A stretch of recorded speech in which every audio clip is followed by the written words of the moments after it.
Good morning. Day 4 in hospital and so night పర్వాలేదు, మరి దారుణం అయితే కాదు. మేము పడుకోవడం కొంచెం లేట్ అవడం వల్ల వీడు ఎర్లీగా లేచినట్టు అనిపించింది, కానీ ఇట్స్ ఓకే. అంటే న్యూ బార్న్ బేబీతో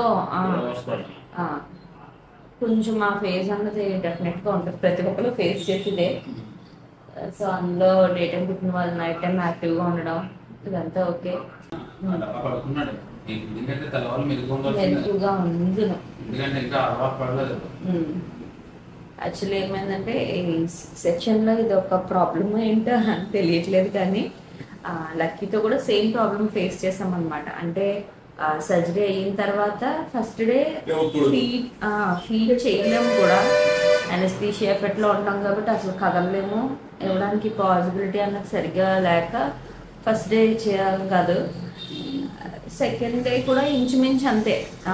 నైట్ డే టైంలో ట్రై చేసాము, ఓకే సమ్హౌ వర్కౌట్ అయ్యింది.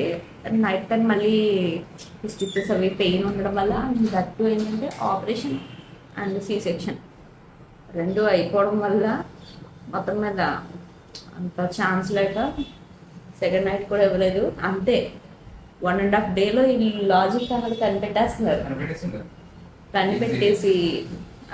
నాకు పాలు వస్తున్నప్పటికీ చేసేది ఎలా ఉంటుందంటే కొంచెం పాలు నా దగ్గర తాగేసి ఆకలి తీర్చేసుకుని బాటిల్ ఫీడ్ కోసం డ్రామా ప్లే చేస్తున్నాడు అనమాట. ఎంత తెలివైన వాళ్ళు ఇల్లు, అసలు ఎంత తెలివైన వాళ్ళు ఇల్లు అంటున్నాను పుట్టంగానే.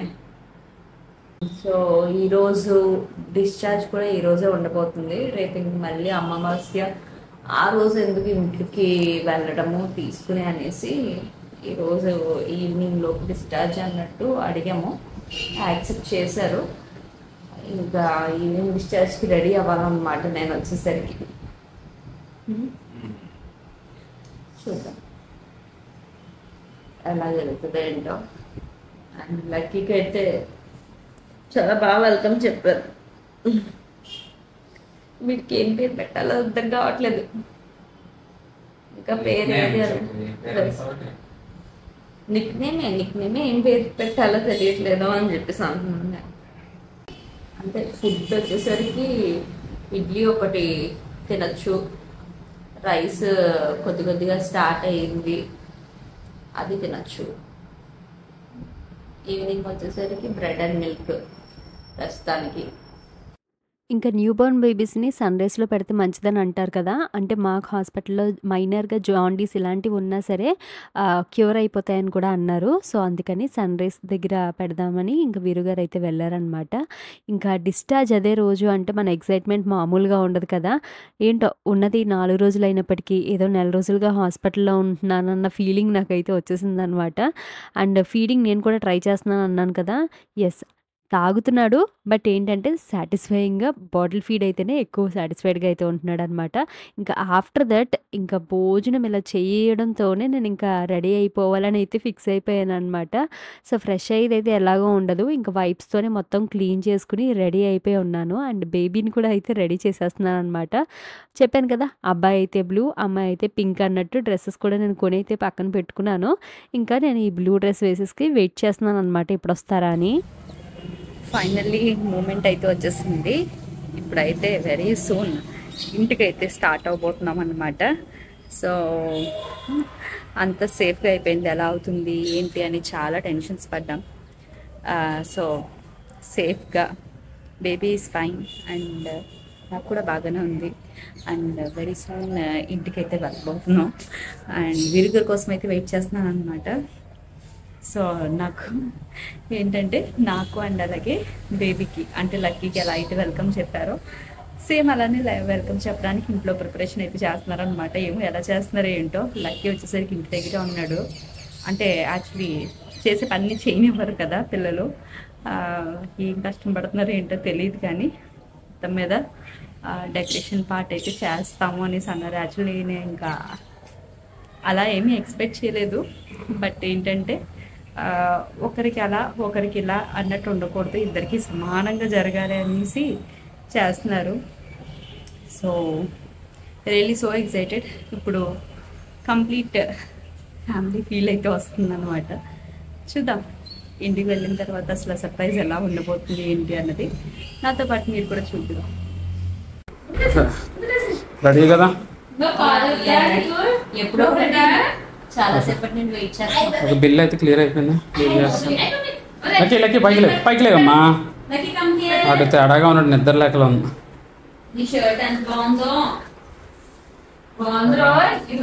ఓకే తనుజు వెళ్దాం మన కిందకి. ఇంకా లక్కీని అయితే చాలా రోజుల తర్వాత చూసినట్టు అనిపించింది. అంటే ఫస్ట్ 2 days హాస్పిటల్కి వచ్చాడు, కానీ నెక్స్ట్ 2 days ఇంకా హాస్పిటల్కి తిప్పడం ఎందుకని ఇంకా హాస్పిటల్కి అయితే తీసుకురావద్దని అయితే చెప్పాము. ఇంకా 2 days గ్యాప్లోనే లక్కీ నాకు ఏంటో బాగా ఎదిగిపోయినట్టు అయితే అనిపించింది. ఇది యాక్చువల్లీ వాడు బర్త్డేకి తీసుకునే షర్ట్ అనమాట. ఏంటో ఇలాంటి షర్ట్స్ కింద ప్యాంటు వేసేసరికి పెద్దోడిలాగా అయితే కనిపించాడు నాకు. ఇప్పుడు నిజంగానే పెద్దోడు చిన్నోడు అని పిలుచుకోవాలేమో మేము. అండ్ ఇంకైతే రెడీ అయిపోయి మొత్తం అన్నీ ప్యాక్ చేసేసుకుని ముందుగానే ఉన్నామన్నమాట, ప్రిపేర్డ్గాను. ఆ కెనులా ఏదైతే ఉంటుందో అవన్నీ తీసేశారు. ఇంకా రెడీ టు మూవ్ అనమాట. నాకు డిశ్చార్జ్ మెడిసిన్స్ ఒకటి ఉంటాయి, అవి అయితే ఇస్తామని చెప్పేసి అన్నారనమాట. అవి కూడా ఇంకా తర్వాత తీసుకోవచ్చు. ఫస్ట్ అయితే ఇంకా ఒక 4:30 ఆ టైం కల్లా ఇంటికి వెళ్ళిపోవడం మంచిదని అన్నారు. అంటే ముహూర్తం లెక్క అనమాట. సరే ఇంకా దాని ప్రకారంగానే మంచి అన్నది ఫాలో అవ్వడం కొన్ని విషయాల్లో చాలా మంచిది కదా. అంటే చిన్న చిన్నవి నేను ఇంకా చాలా లైట్ తీసుకున్నప్పటికీ ఇలాంటి విషయాల్లో ఏంటంటే కొంచెం పెద్దవాళ్ళు చెప్పిందే నేను యాక్సెప్ట్ చేసి వాళ్ళు చెప్పినట్టుగానే నేను వింటాను.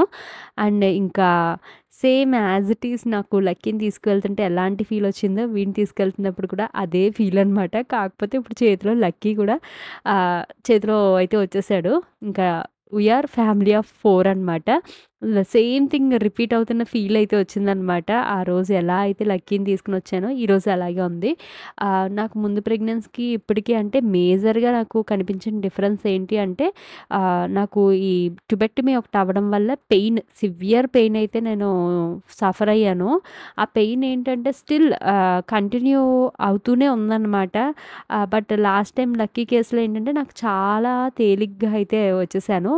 బట్ కాళ్ళు అన్నవి చాలా వాపులు అయితే వచ్చేసినాయి అనమాట. ఈసారి నాకు కాళ్ళు అలా వాపులు అన్నవి లేవు. అంటే త్రూ అవుట్ ప్రెగ్నెన్సీ జర్నీలో కానీ ఈవెన్ ఆఫ్టర్ డెలివరీ కానీ నాకు వాపులు అయితే రాలేదు. అంతా నార్మల్గా ఉంది. ఇంకా ఇంటికైతే వచ్చేసామన్నమాట. ఇక మా ఫ్యామిలీ మెంబర్స్ కూడా వెల్కమ్ చెప్పడానికి ఫుల్ ప్రిపేర్డ్ అయితే ఉన్నారు. ఇక్కడ చిన్న విషయం అయితే చెప్పాలని అనుకుంటున్నాను. లాస్ట్ టైం లక్కీని తీసుకుని ఇదే విధంగా వచ్చినప్పుడు చాలామంది అన్నారు, అబ్బాయి కాబట్టి ఇంత హడావిడి చేసి వెల్కమ్ చెప్తున్నారు, కానీ అమ్మాయి అయితే ఇంత చేదురు కాదేమో అన్నట్టు.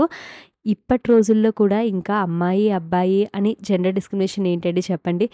ఇద్దరూ కూడా అంటే 2 జెండర్స్ కూడా ఉండాలి అని కోరుకోవడం అన్నది quite natural. If in case నాకు ముందు పాప పుట్టినట్టయితే బాబు పుట్టాలి అని అనుకుందాము. అలాగే ముందు బాబు పుట్టాడు కాబట్టి ఇప్పుడు పాప పుట్టాలని ఇంకా చాలా స్ట్రాంగ్గా అనుకున్నాము. అండ్ ఇన్ జనరల్ కూడా ఏంటంటే నాకు పాప అంటే చాలా ఇష్టము. బట్ ఏదైనా సరే దేవుడి బ్లెస్సింగ్ అనమాట.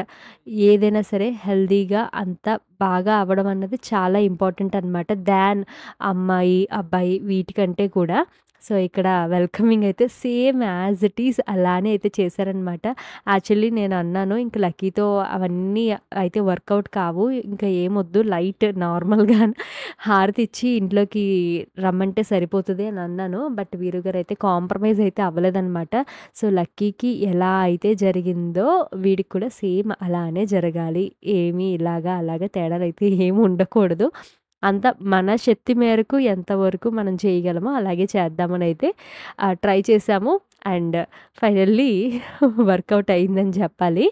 So we are blessed with baby boy అండి. ఆల్రెడీ ఇంతకు ముందు కూడా చెప్పాను అండ్ ఇప్పటికీ కూడా కొందరు అడుగుతూనే ఉన్నారు, అందుకని మరోసారి అయితే చెప్తూ ఉన్నాం అనమాట. సో ఇలా అయితే డెకరేట్ చేశారనమాట. సో ఫుల్లీ హ్యాపీ అనమాట.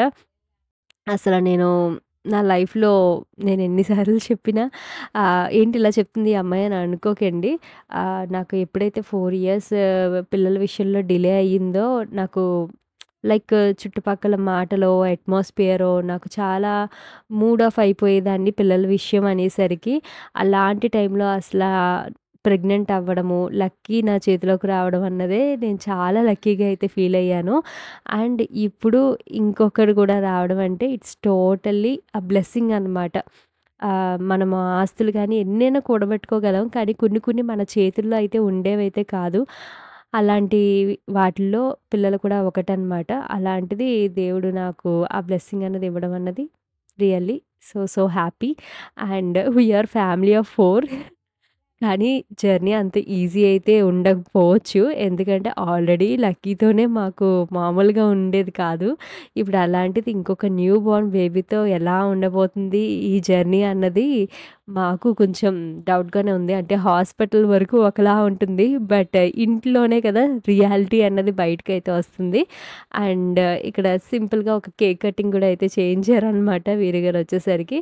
ఇదైతే అన్‌ఎక్స్‌పెక్టెడ్ అండి. లాస్ట్ టైమ్ కూడా ప్లాన్ లేకపోయే. బట్ ఈసారి వీరుగారి ప్లానే అనమాట మొత్తం. ఇలా జరగాలి, ఇలా చెయ్యాలి అనేసి ఆయనే మొత్తం అయితే చేసుకున్నారు. సో, ఫైనల్లీ ఫుల్లీ హ్యాపీ అనమాట ఫ్యామిలీ అందరూ కూడా. ఇంక మా ఫ్యామిలీలోకి మొత్తంగా అంటే 9 మెంబర్స్ అయితే అయ్యారనమాట పిల్లలు. ఇంక నా సైడ్ అయితే తెలిసిందే కదా! నేను ఒక్కదాన్నే కాబట్టి మా వోళ్ళిద్దరే పిల్లలు. సో, ఇంకా ఇదన్నమాట.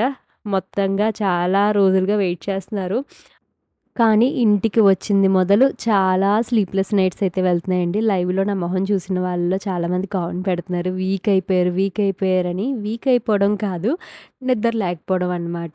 నిద్ర అన్నది ఎంత ఇంపార్టెంటో ఫుడ్ కంటే కూడా నేను ఎక్కువ ప్రిఫరెన్స్ నిద్రకే ఇస్తాను. ఆ నిద్రకి నేను చాలా దూరం అయితే అయిపోయాననమాట. అంటే నేను ఒక్కదాన్నే కాదు, యాజ్ వెల్ వీరు గారు కూడా అంతే సఫర్ అయితే అవుతున్నాము ఇద్దరు కలిపి.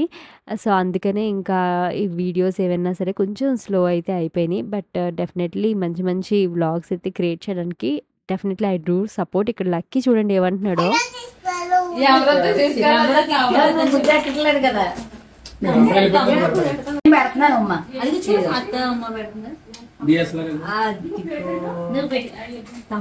మొత్తం మీద న్యూ బోర్న్ బేబీకి ఈ విధంగా వెల్కమ్ అయితే వచ్చిందనమాట. లక్కీకి ఒక తమ్ముడైతే వచ్చేసాడు. లక్కీ అన్నయ్య అయితే అయిపోయాడు. అండ్ వ్లాగ్ అయితే మీకు నచ్చుంటుంది అనుకుంటున్నాను. అండ్ నెక్స్ట్ మళ్ళీ ఇంకొక వ్లాగ్‌లో కలుసుకుందాం. Thank you so much for watching and catch you again. Bye.